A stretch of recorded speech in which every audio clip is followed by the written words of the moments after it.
պատերազմ սեպտեմբերին, աղետաբեր պատերազմ, եթե քաղաքացիական պայմանագիր կուսակցությունը սահմանադրական մեծամասնություն չեմ ասում ընտրություններում աղթի, ոնց ուզում եք ինձ ասում եք 18 տվին գայր ասեի, հիմա ասում եմ, շատ ուղիղ ասում, չնայած հիմա ես մտնոլորտը նաև ասում եմ հանդարտ, որովհետև գիտեմ, որ դա իրողություն է, մենք ժողովուրդը ստանալու է սահմանադրական մեծամասնություն։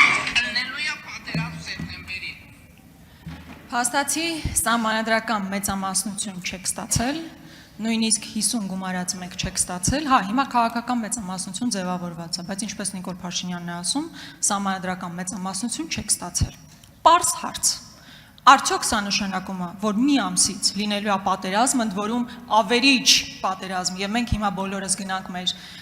կասկաներ, բրոնիժիլետ հավաքենք, սպասենք պատերազմի, թե ուղղակի սովորական սուտ եք հայտնել տերորի ենթարկելով մեր ժողովրդին, դրանով փորձելով համապատասխան ձայներ հավաքել։ Ընդ որում ես ուզում եմ այստեղ չմանիպուլացնեք, ասեք, այ գիտեք, մենք նկատի ունենք, եթե ընդդիմությունը գա, անի այս քայլերը այդ ժամանակ է լինելու պատերազմ։ Նիկոլ Փաշինյանը առավել քան հստակ, աներկբա կերպով ասում է, եթե մենք ուղղակի մեծամասնություն ձևավորենք, սահմանադրական մեծամասնություն չձևավորենք, լինելու է պատերազմ։ Ես ուզում եմ, որ դուք հիմա հաշվետու կերպով ժողովրդի առաջ նախ եւ առաջ ասեք, մեզ պատերազմ է սպասում, թե պարզապես ձեր հերթական սուտն է եղել։ Շնորհակալ եմ Տիկի Գրիգորյան, ափսոս ձեր հայտարարությունները հեռախոսից մեջ չեն պահում, թե չէ հենց հիմա կդնեին, որ դուք ասում եք, եթե Նիկոլ Փաշինյանը վերընտրվի, ես ազգային ժողովի պատգամավորի մանդատը չեմ վերցնի, ու շատ տարօրինակ է, որ դուք այստեղ եք եւ այդ հարցը ինձ տալիս եք, որովհետեւ եթե դուք հավատարիմ լինեիք ձեր խոստմանը, դուք ոչ նախորդ 5 տարին ստեղ կլինեիք, ոչ էլ հիմա, եւ ոչ միայն դուք, նաեւ հարգարժան պարոն Վարդանյանը, բայց ինչևից է, ես իրականում ուրախ եմ, որ դուք դժել եք ձեր խոստումը եւ ես ուրախ եմ, որ պարոն Վարդանյանը դժել իր խոստումը, որովհետեւ ես կարծում եմ, դուք երկուսդ էլ վատ պատգամավորներ չեք եւ ինձ բնավ տհաճ չէ ձեր հետ բանավիճելը։ Դե այդ մի քիչ չափազանցություն կլներ պարոն Վարդանյան։ Ինչ վերաբերվում է Նիկոլ Փաշինյանի, հա, իդեպ կարող էի կամ մատնանշեի ձեր նախկին հայտարարությունը, ըստ որի Ռոբերտ Քոչարյանը Ղարաբաղին դուրս է թողել բանակցային գործընթացից, էդ էլ կարող էի ձեզ խնդրել բացատրել ինչ նկատի ունեք դա ասելով, բայց իմ ասածը հետևյալն է, հարգելի գործընկերներ,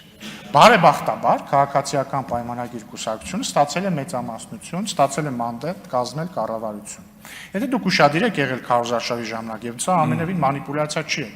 մենք եւ ես եւ վարչապետ Փաշինյանը եւ մեր թիմի անդամները բազմիցս ենք բացատրել, որ մենք չենք ասում, որ պատերազմա լինելու, եթե ընդդիմությունը հաղթի, զուտ են բերումով, որ ընդդիմությունը հաղթի։ Ոչ, մենք ասել ենք, եթե ընդդիմությունը հաղթի եւ հետեւաբար գա իշխանության,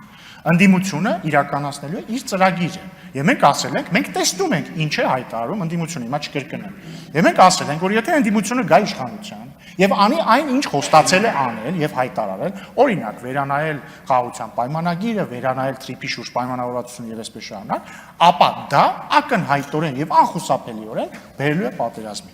Ինչ վերաբերում է ձեր հարցին,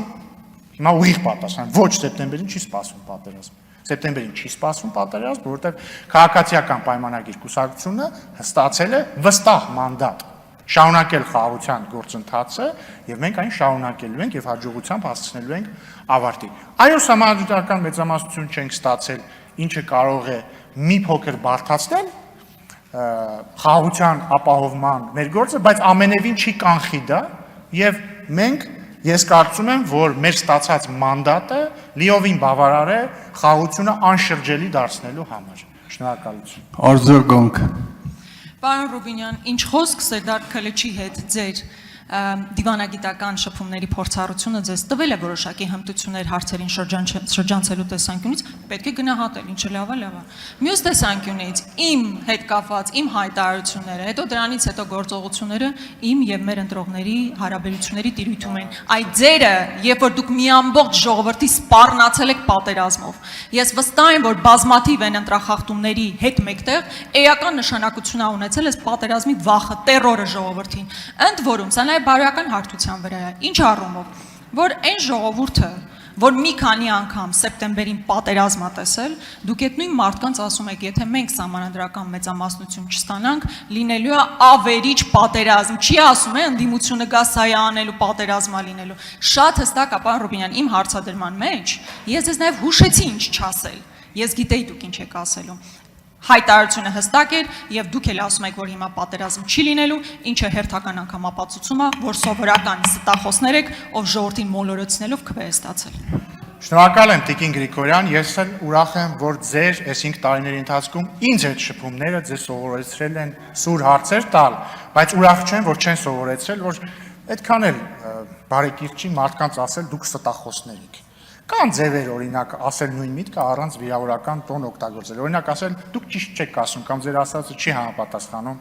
ճշմարտությանը։ Եվ ինչ եմ ուզում ասել, Տիկին Գրիգորյան, ձեր ասածը չի համապատասխանում ճշմարտությանը, որովհետև կրկնում եմ, բազմիցս քարոզարշավի ժամանակ մենք ասել ենք, ես առնվազն 3 անգամ ասել եմ, որ մենք չենք ասում, որ եթե ընդդիմությունը հաղթի, ինքնաբերաբար պատերազմ է լինելու։ Այդ ձեր մեջ բերած հատվածից ուղիղ 1 վայրկյան հետո, որտեղ դուք մեջ բերում եք հատված իմ եւ Փաշինյանի միջև զրույցից, որտեղ ես էլ ավելացնում եմ, նա էլ համաձայնվում է, որ պատերազմ կլինի, եթե ընդդիմությունը գա իշխանության եւ իրագործի այն, ինչը պատրաստվում է իրագործել։ Իսկ ինչ վերաբերվում է ձեր խոստման չկատարման, քննարկման հարցի, ոչ ամենևին ոչ Տիկին